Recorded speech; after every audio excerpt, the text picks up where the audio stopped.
The JLR interview series.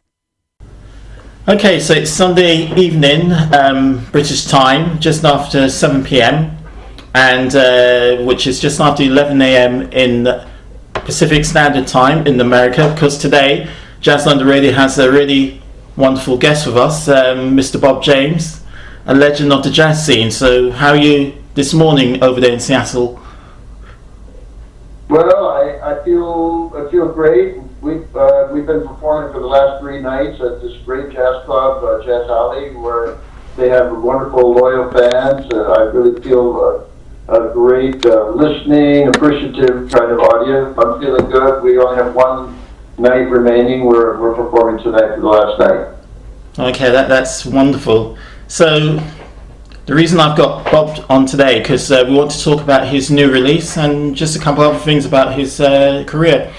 So really, first question, so you brought out a new CD called Espresso, and it's on the Evo Sound label. Now, it's a trio with yourself, and I hope I pronounced his name correctly, Michael Palazzolo on bass and Billy Kilson on drums. Yes, that's totally correct. Okay, so you brought out this new CD now. Is this the first trio record you've done for some time, or? Yes, it is. I actually haven't made any kind of solo project under my own name in over 12 years, and the last trio project was even earlier than that. So it's something kind of overdue for me, but it continues to be a dream to be able to perform in this setting. It's the most challenging and ambitious setting for a jazz piano player to really strip it down to the basic ingredients, the bass, drums, rhythm section, and just play the piano. I will admit that on this Espresso album, I added some different orchestration type colors, but the foundation of the whole record is the trio sound, occasionally enhanced by technology and by a few other things. Okay, and I've listened to some of the tracks. In fact, we've been featuring a few of the tracks on what we call the latest releases slot, which I do 3 times a week, where we play the releases that have come out so far in 2018. And one of the tracks I really like is Topside, the first track on the CD. It's got a really beautiful bounce to it. In fact, all the tracks do. And I noticed also you've done a few covers as well. I saw Mr. Magic is on there, for instance.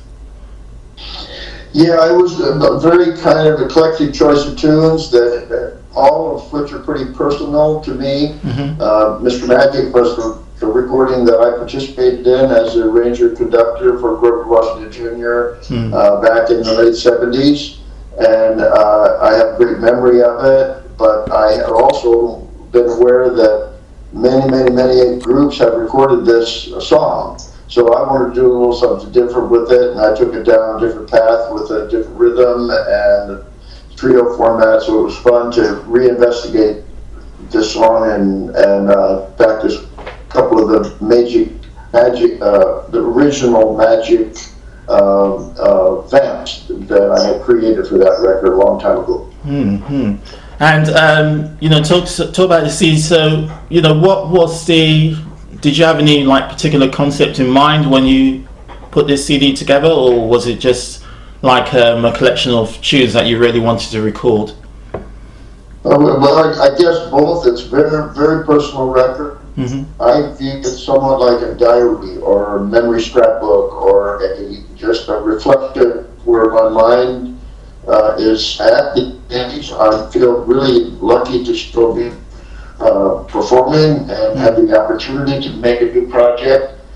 I never have felt that I wanted to keep playing the same stuff over again. So even though a lot of people ask me about my recordings from the past, and I want to make them happy, still I'd like to take them on a new adventure as well, and hope that they like joining me on this adventure. So that's the motivation that I had to choose the material that would reflect my personal taste, that would reflect my memories of the past, but looking forward to challenging myself in the future. Okay.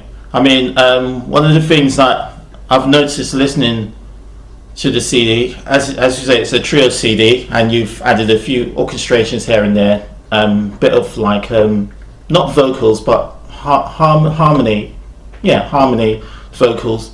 I find it's quite a soulful record, in the vein of, say, someone like Ramsey Lewis, perhaps, as opposed to like a really straight ahead vein. Is that something you'll go along with? Absolutely, and especially the fact that you chose Topside. We were actually channeling Ramsey a little bit because I've really liked his music a lot, and he championed the trio format. Many, or maybe even most, of Ramsey's recordings have that classic acoustic piano, bass, and drums sound, and I wanted to bring my own interpretation to that, and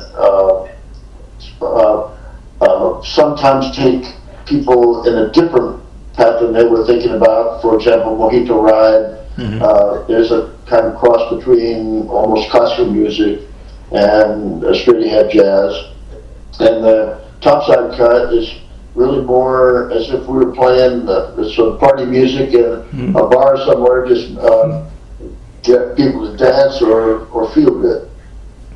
Yes, I mean, that's interesting. You mentioned, like, using the classical. So, I mean, there's still a lot of innovation going on in what you're trying to achieve. Well, I'm trying to be, yes, I hope to keep challenging myself and not just go to a predictable place. The two kind of techno tracks on the album were a little different for me. The Submarine, which is last cut, also uses a lot of sampling. In fact, in that case with Submarine cut, I sampled myself. So many of the hip hop artists have been sampling me. I thought it would be kind of an interesting departure to turn things around and go to my old Nautilus record that so many hip hop artists have used. Yes. But do my own twist on it. Yeah, that's something that I was going to ask you about as well, actually. So, I mean, really, this is quite fascinating. So, I mean, in recent times, you've been involved in a lot of different projects. You helped to form Foreplay, which is an extremely successful group, which has had the likes of Lee Ritner and Larry Carlton and Nathan East. So really, I mean, is this something that you want to do in the future, or is this just a one-off project, you'll say, sort of trio music, or do you see yourself doing more in the future? Well, you caught me right in the middle of when I'm maybe at the most enthusiastic and the most challenging time, because I'm headed out on tour to play the music from this project and see how the fans react to it. I certainly am not thinking of it as one-off, because I'd like to do much more. But I don't know, every month that goes by, some new opportunity comes along. We have been a bit on hiatus with the Foreplay group, but we've been in discussions about starting back up again in 2019. So I guess it's mostly a matter of scheduling. As the way I feel right now, I'm loving the trio format. I can really focus on my own compositions and functioning as a leader. I have a bit more control over the direction of the music. That's good. And I did look on your website, and you got really quite an extensive tour of Japan and the US coming up over the next 2 months. Very much so. I'm having to take a lot of vitamins and make sure I get a lot of sleep and keep the wine intake down to a minimum. Would there be any plans to be touring Europe by any chance, or the UK in the We're talking about it a lot. We haven't got on the schedule yet, but certainly I want to come back to Europe for sure. Absolutely. Oh, wonderful.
Okay.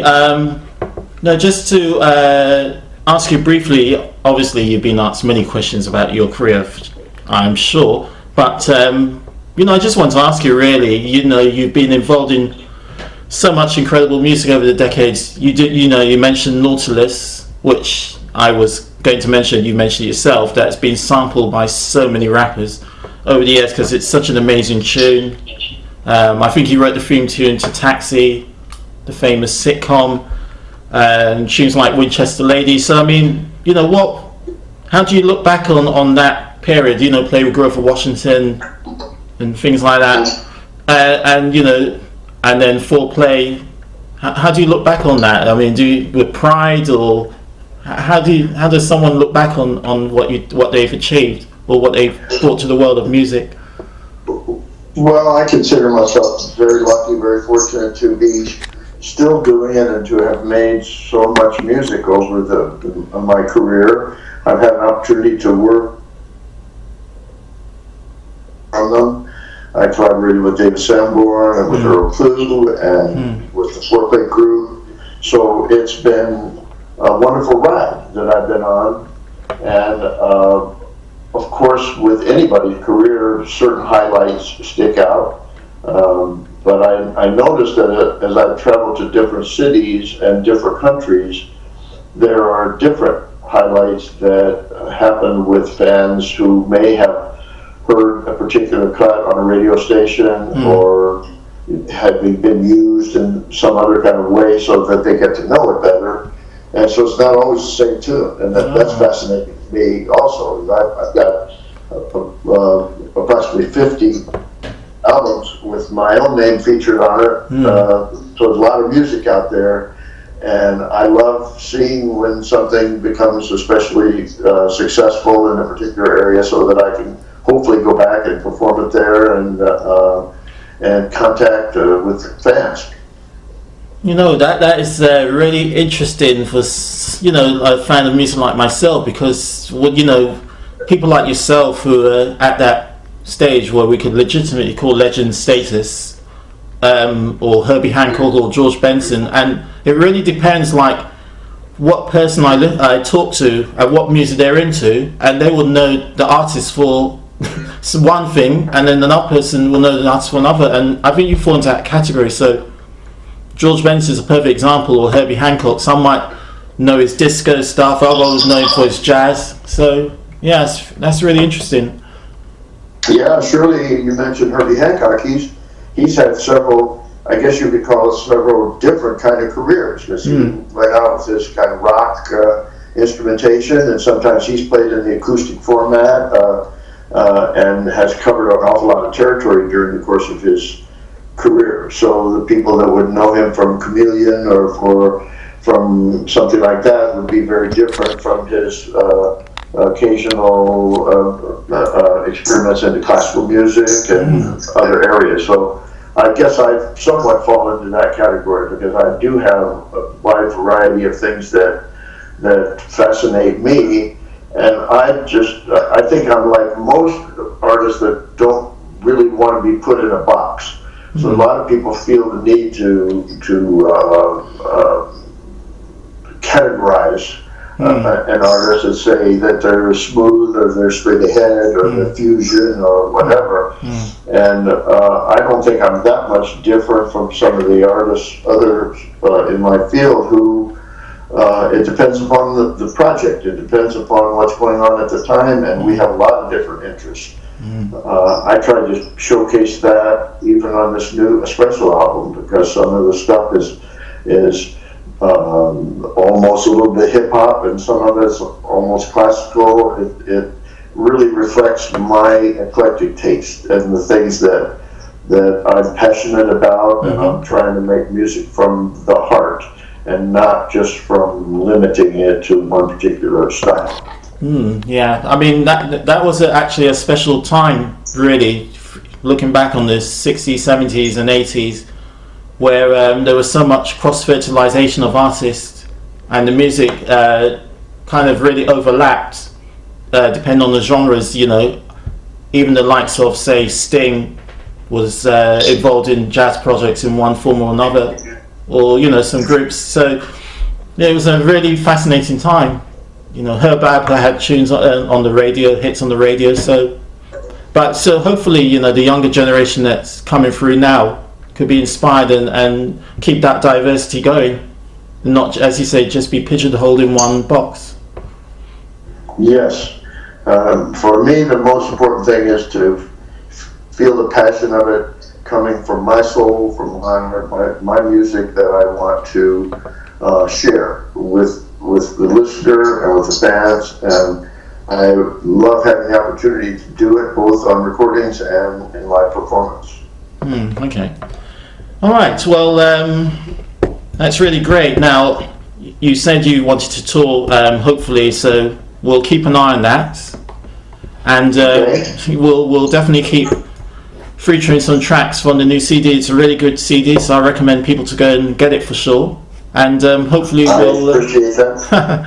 and hopefully we'll get to see you soon in the UK, maybe 2019.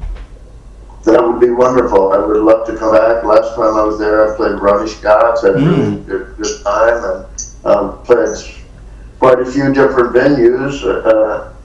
And I'm always looking forward to coming back to England, and especially London. I love it. Okay. Well, a really big thanks to being interviewed with Jazz London Radio, and enjoy the concert tonight. Thank you so much. Okay, thanks a lot.